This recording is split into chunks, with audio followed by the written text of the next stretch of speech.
Bienvenue dans cette nouvelle vidéo que j'ai intitulée « Arrête de regarder ce que les autres UX designers font ». Il s'agit d'un sérieux conseil que je me donne à moi-même depuis maintenant plusieurs années et que je vous donne aussi à vous. Je vais vous expliquer pourquoi, à mon sens, ce n'est pas forcément une bonne chose d'aller regarder ce que les autres font. Je sais qu'on vit dans une société où constamment on est invité à regarder ce que les autres font, ce que notre voisin fait. La faute aux réseaux sociaux qui nous pousse constamment à nous comparer. D'ailleurs, j'ai la sensation de toute façon que depuis toujours, on a toujours été invité à être comparé, ne serait-ce que déjà à l'école avec le système de notation. Je ne suis pas sociologue ni psychologue, mais tout ce que je sais, c'est que je ne me suis jamais portée mieux et mon activité de freelance ne s'est jamais portée mieux depuis que j'ai arrêté de regarder ailleurs. Je pense que ce serait intéressant de vous parler un petit peu de mon moi d'avant et de comment j'ai démarré mon activité de freelance. Il faut savoir que je faisais partie de ces personnes qui étaient très sensibles au monde extérieur. Dans le contexte pro, ça donnait en gros un peu des réflexions de ce genre-là. Si une autre designer voyait ce que j'étais en train de faire, très certainement il trouverait ça nul. Oh mon dieu, mais cette personne que je suis en train de voir là, elle est tellement plus douée que moi, elle a tellement plus de qualité que moi, c'est incroyable. Jamais je ne pourrais être à son niveau. En gros, j'ai passé des années à me comparer au travail de ces personnes-là. Je passais mes journées sur Dribbble, sur Awards, sur toutes ces plateformes qui permettaient de montrer le travail des designers. Clairement, j'avais l'impression que même après 5 ans d'études sur le sujet, j'étais très loin de leur arriver à la cheville. Évidemment, le syndrome de l'imposteur n'y est pas pour rien, j'ai fait une vidéo sur le sujet. Ce syndrome de l'imposteur, je l'ai toujours aujourd'hui, mais j'ai trouvé des astuces pour pallier un peu à tout ça et je vais vous en parler. Tout d'abord, il faut savoir que vous n'êtes probablement pas, sûrement pas, la meilleure, le meilleur designer. Je pense que c'est dur de se l'admettre, qu'on n'est pas les meilleurs, surtout dans une société où on prône d'être toujours le plus haut, le plus fort, la plus forte, la plus expérimentée, etc. La réalité, c'est que je peux vous garantir que vous n'êtes pas obligé d'être dans le top 3 des meilleurs designers de la planète pour réussir. Vous n'êtes pas obligé d'être le ou la meilleure pour réussir votre carrière de freelance. Et je vous le dis parce que moi, personnellement, j'ai mis des années à le comprendre. J'en ai pris conscience quand je me suis rendu compte de la satisfaction de mes clients, tout simplement. Au départ, je me disais qu'ils étaient satisfaits parce que ils n'avaient pas de comparatif, qu'ils avaient fait appel à moi et que j'étais la première designer à qui ils avaient fait appel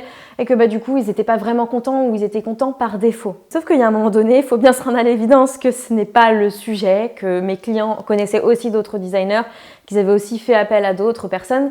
Et bref, en fait, quand bien même, ce n'était pas parce qu'ils n'avaient pas de comparatif, ils étaient véritablement contents de mon travail. J'ai aussi arrêté de me demander pendant ces missions qu'est-ce que machin aurait fait à ma place, qu'est-ce que ça aurait été, machin, etc. Quel aurait été le résultat. Donc j'ai commencé à admettre déjà que je ne serais pas la meilleure designer du monde. Et honnêtement, ça m'a enlevé un poids très fort parce que déjà, je me suis dit que pour être la meilleure designer du monde, il aurait fallu que je fournisse un effort monumental. Je suis un peu feignante et j'ai pas envie de fournir tout cet effort-là, qui est d'ailleurs un effort qui est probablement impossible parce qu'il y a toujours meilleur que soi. Donc le mantra « je fais ce que je peux » est devenu un peu central dans mon quotidien. Spoil alerte, c'est à ce moment-là où je me suis enfin lâché la grappe que j'ai commencé à être meilleure dans mon travail parce que je me suis enlevé une pression. J'ai pu être qui j'étais et m'exprimer pleinement. Ça a vraiment joué en fait sur la qualité de mon travail et sur la confiance en moi. Je sais que c'est le fait d'avoir justement gagné cette confiance que j'ai pu assumer ma posture, que j'ai pu davantage renforcer ma communication auprès de mes prospects. Ça se perçoit en fait quand quelqu'un est à l'aise dans sa posture et qui est à l'aise avec son niveau actuel et ce qu'elle peut apporter aux clients, ça se ressent. Et les prospects sont prêts à signer davantage. Ensuite, faire de la veille, pour moi c'est oui. S'auto-flageller, c'est non.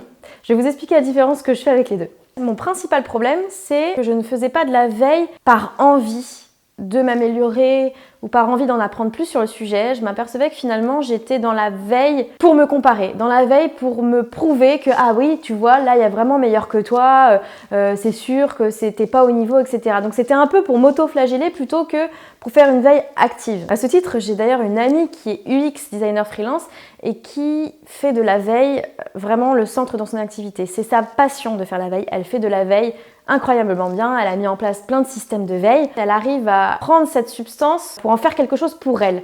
Et ça, je trouve que c'est une super façon. Ça, c'est ok. Faire de la veille de cette façon-là, c'est ok et ça ne peut être que bénéfique. En revanche, Si vous avez tendance à être un peu comme moi, à vous comparer, à avoir un peu ce syndrome de l'imposteur, ça va être un petit peu compliqué de faire comme cette fameuse amie qui fait de la veille et qui arrive à transformer tout ça. Ça va au final vous faire plus de mal que de bien. Ne faites pas de la veille à outrance au final. Moi, c'est ce que je me suis dit. J'ai arrêté de faire trop de veille pour cette raison, parce que je m'apercevais que c'était trop compliqué pour moi de transformer cette veille en élément positif, que ça me mettait trop mal. Je me suis dit tant pis, j'ai aussi d'autres qualités ailleurs. Ce n'est pas ma qualité de faire de la veille, ce n'est pas grave, j'ai d'autres qualités. Voici tout simplement mon conseil. Ne vous obstinez pas à faire de la veille. Arrêtez de regarder ce que les autres designers font si ça ne vous rend pas service au final. Je sais que c'est paradoxal parce que quand on démarre dans le milieu, on a tendance à avoir envie de se nourrir d'un maximum de références. Sauf que quand vous démarrez aussi, vous avez aussi besoin de nourrir votre confiance en vous. Si vous voulez vous lancer en tant que freelance, c'est aussi important de vous nourrir de vos compétences de designer que aussi de nourrir votre confiance en vous. Vous en aurez besoin pour démarrer votre activité. Si vous percevez au fond de vous, et soyez honnête avec vous-même, si vous percevez que faire cette veille-là, ça vous apporte plus de mal que de bien, arrêtez, tout simplement. J'en suis l'exemple que j'ai arrêté, que je le fais pas à outrance, que j'en fais de temps en temps, mais vraiment pas énormément. Et c'est pas pour autant que je réussis pas. Il y a d'autres clés par ailleurs qui peuvent vous aider à réussir votre carrière de freelance sans avoir besoin de faire une veille monumentale. Ce qui m'amène à ma question du jour. Pour quelles raisons faites-vous de la veille? Pour quelles raisons allez-vous voir ce que les autres UX designers font? En quoi cela vous rend-il service ou non? C'est tout pour moi sur cette vidéo. N'hésitez pas à réagir en commentaire si vous avez des questions. Vous trouverez en description de cette vidéo un lien qui vous permettra de vous inscrire à ma newsletter.